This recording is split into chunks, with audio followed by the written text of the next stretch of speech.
Magbabayad ko ng parking dyan eh. Paano ba parada niya, sir? Yan doon, nakasagad doon. May aso nakatali. Ang nalagay sa gaba yung aso. Ano niya yung aso? Yun sila niyari doon. Yun. Hindi, sasabihin ko na lang, yung aso tanggalin para maisagad.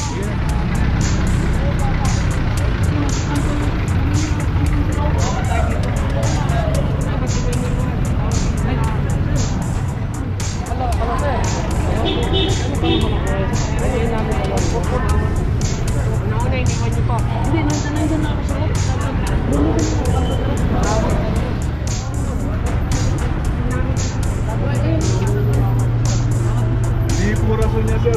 Ngayon na kayo dito, bawal tayo dito, sir.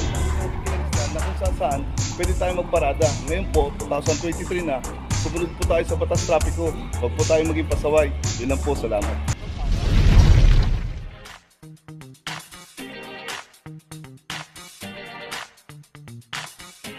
Rapadio TV!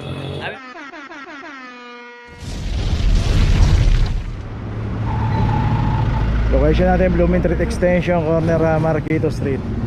At dito nga makikita natin pagkakaparada ng isang Isuzu Max nakabalagbag na rito. At ito wala rin nga driver. 2313. So yun, tinatawag nila yung may-ari pero nakaklam na to. So pupunta na lang po yan sa City Hall para tubusin.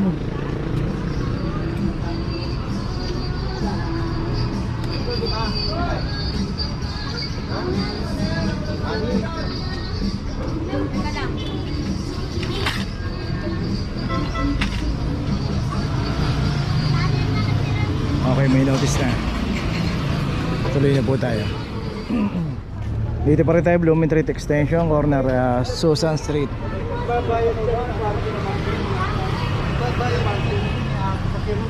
Aso kasi. Kaya mo, ano na lang, aral na lang din sa kanya. Sabihin natin. Pinantay niya kasi Pinantay niya kasi doon yung baka sa pamangkin ko isagad kasi niya yan. masagasaan. May aso nakatali rin eh. Magbabayad ko ng parking dyan eh. Paano ba parada niya, sir? Yan doon, nakasagad doon. May aso nakatali. Ang nalagay sa gaba yung aso. Opo, nag-isa lang. Ay, ano niya yung aso? Yun sila niyari doon. Yun. Hindi, sasabihin ko na lang, yung aso tanggalin para maisagad. Yun ang dapat. Pag-iusap lang, tatawagin. Ha? Salamat ha? So yun nga, hindi raw na isagad yung pagkakaparada kasi meron daw aso.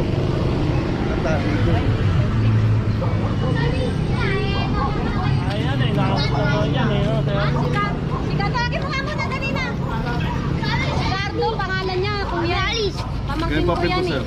Ha? Kuya Alice. Oo, mabigyan nyo lang. Siguro Kuya Alice.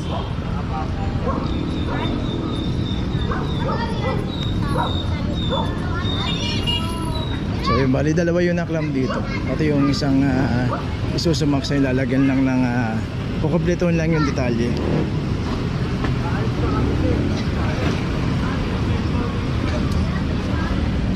So yun, naririnig natin yung katwiran. Yung isa ang katwiran na may aso kaya hindi na isagad. Yung isa naman aalis na raw. Okay, tuloy na po tayo. So yun nga yung aso, inalis na. Location natin, Vicente Cruz, corner Dapitan. Dito may isang Toyota Vios 2366. At ito wala rin driver. Ayun, sabi nga nung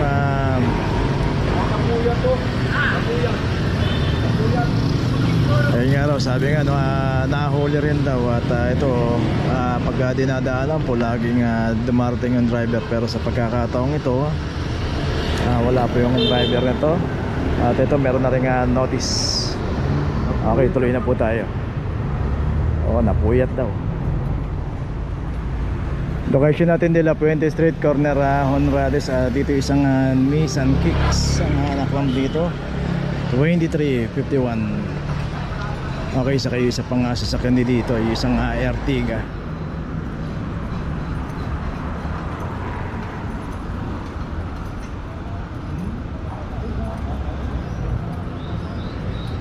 Okay, ito wala rin driver tong Ertiga 2370. Saka yun, makikita nga natin yung signage nun. Ayun, nandun na sa poste. No parking, clamping zone. So yung isang Vios dito, ito may driver.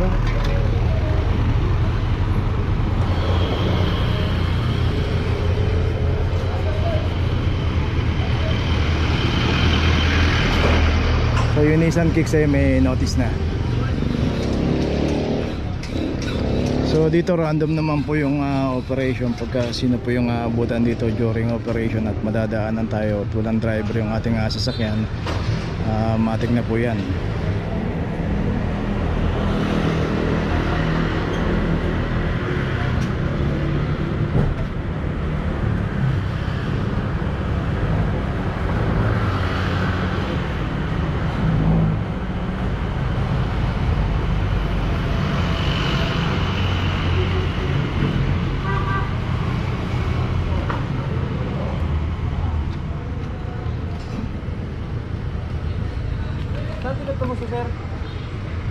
Sa ano po sir? Nag-ground floor sir.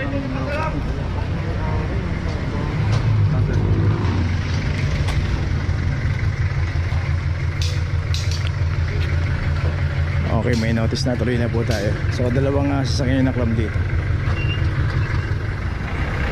Location natin Dapitan Street, corner Conception Street. Dito isang Ford Territory.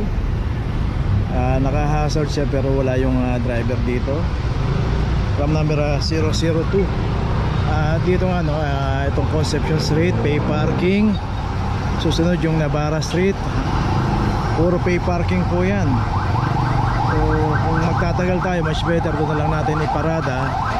Kaysa naman dito sa kahabaan ng Dapitan Extension, mabuhay din po ito. Pagka inabutan po yan, walang driver, matik na po yan. So yan, makita natin itong Conception Street. Ayan ang luwag oh. Both side pay parking. Okay, tuloy na po tayo. Location natin Sobriedad Extension, corner Alfonso Street. Dito isang Fortuner 2372.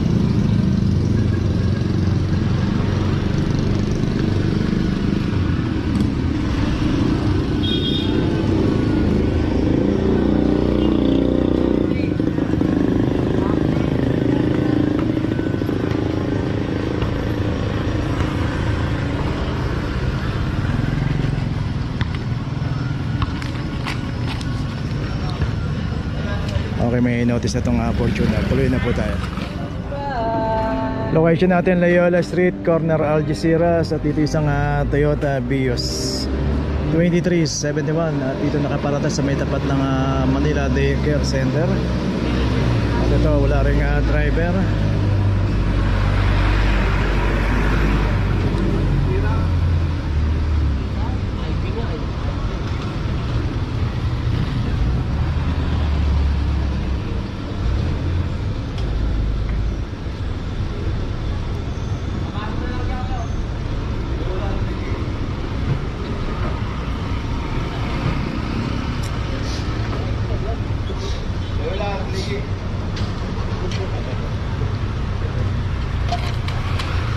Okay, ito mayroon na rin notice. Tuloy na po tayo. Location natin Arevalo Street, corner Prudencio. Dito sa may Paltok Street. At dito na may isang Ford Everest. Dito makikita na nga natin yung pinaradahan nito. Nandito sa pagpanig ng tulay, kaya naklampot wala rin driver. Ito meron na rin clam number 0024. So makikita natin yung tulay ng papuntang Paltok. So dito naman pinapayagan pong mag-parking both side dahil secondary road ang Paltok, pero yung paparada ka dito sa mismong pag-akit ng tulay bawal na po rito. Okay, ito meron na rin notice yung Everest. Tuloy na po tayo. Location natin ang Pink Street, corner Bermuda Street. Dito isang Mitsubishi Outlander ang nakaparada rito. Dito wala rin driver. 2350 at dito one side parking. Makikita nga natin yung guhit na yan. Diyan lang pwedeng pumarada at yung pinaradahan nito bawal dito. So yung bago tayo pumarada, check natin. Kahit na naka-hazard yan, pero kung walang driver yan at mali yung pinaradahan natin, makakaklam pa rin po yan.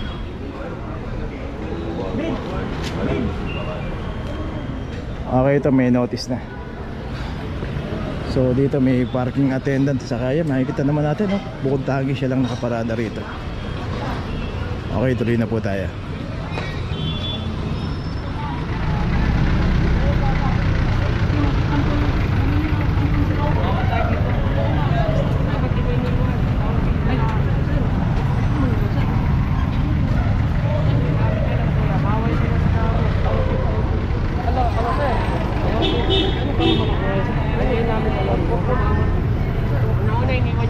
Hindi, nandiyan na ako sa loob. Sir, officer ako.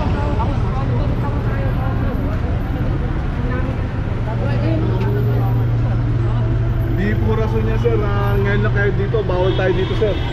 Sir, nagbili lang ako kanto, sir.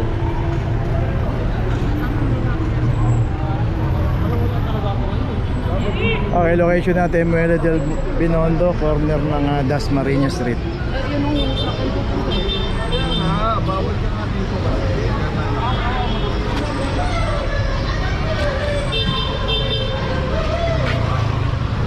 Lahat yun, napakasilip na naman sa akin. Tingin ko na lang, sir. Tanggal lang, sir. May biyahe kasi ako ngayon, sir. Hindi pwede tagal na yan. Bawal na po sa akin tagal yan.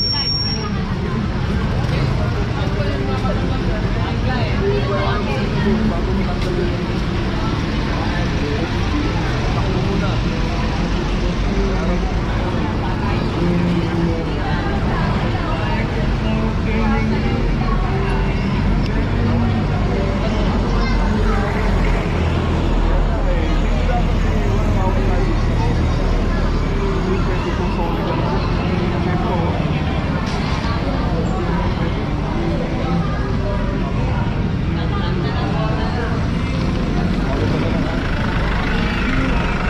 Okay, so yun, nag-alis na yung mga nakaparada rito at may driver. So yung kay kuya, naklamp yun dahil walang driver. Okay, tuloy na po tayo. Okay, nandito na ngayon tayo sa opisina ng clamping, sa impounding dito sa Central. Dito na po nagtatapos ang ating vlog. Maraming salamat po sa mga subscriber, sa mga viewers, sa mga napadaan po sa ating channel. Maraming salamat po sa mga suporta nyo. Sa mga hindi pa po nakakapag-subscribe, subscribe na po tayo mga kabayan. Maraming salamat po. Mabuhay!